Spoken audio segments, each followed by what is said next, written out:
against fascism and our campaign We Are Waltham Forest. So I'd like to welcome Jean to the stage.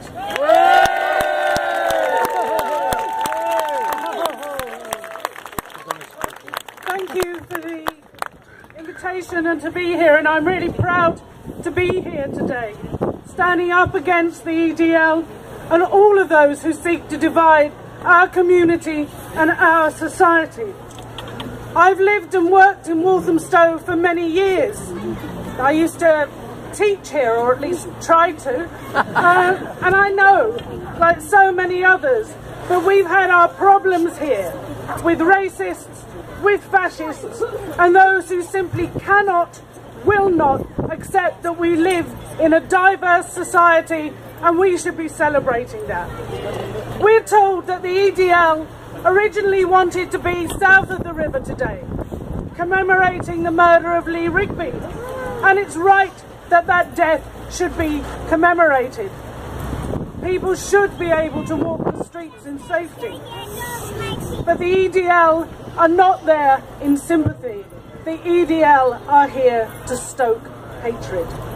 And as we're in Walthamstow, we should also remember our part of our own history and why we have, for example, Eunice Khan Close off Queen's Road, an ongoing reminder of that history, which commemorates a racist attack in this borough, which saw Eunice Khan's family brutally murdered.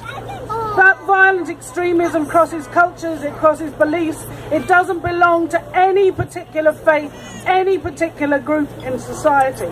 It belongs to individuals and they should be held accountable, not the communities from which they come.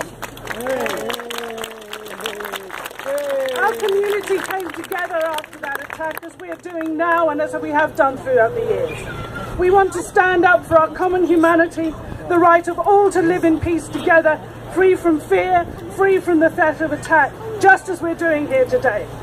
We want people to be free to be who they are, regardless of their faith or none, their descent, gender, sexual identity, their age, disability, wherever they are from in this world.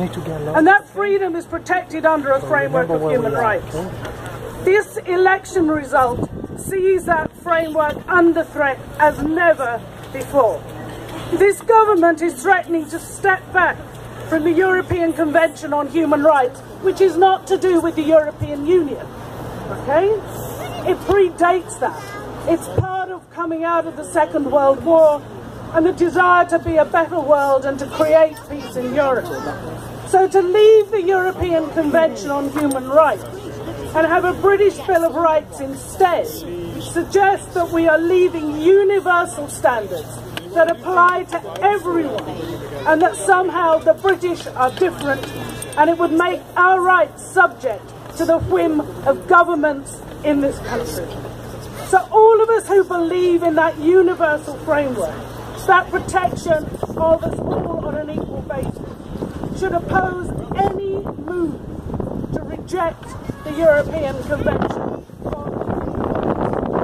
We need that even more as we see organisations like Pegida working with EDL, working with others across borders. We need that same sort of protection and that same sort of organisation in opposition. This week in Germany, we saw arrests of Germans planning violent attacks on mosques. I haven't seen that in the British press this week.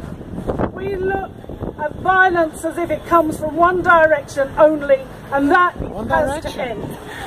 We need to oppose those who would spread hatred, spread division, who are not interested in human rights, but are interested in their own supremacy.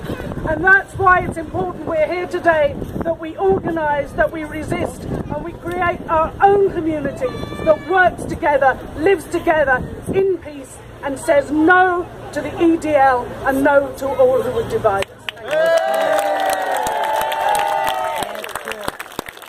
Thanks very much, Jean. Very tired. To have you as a local resident of the MEP.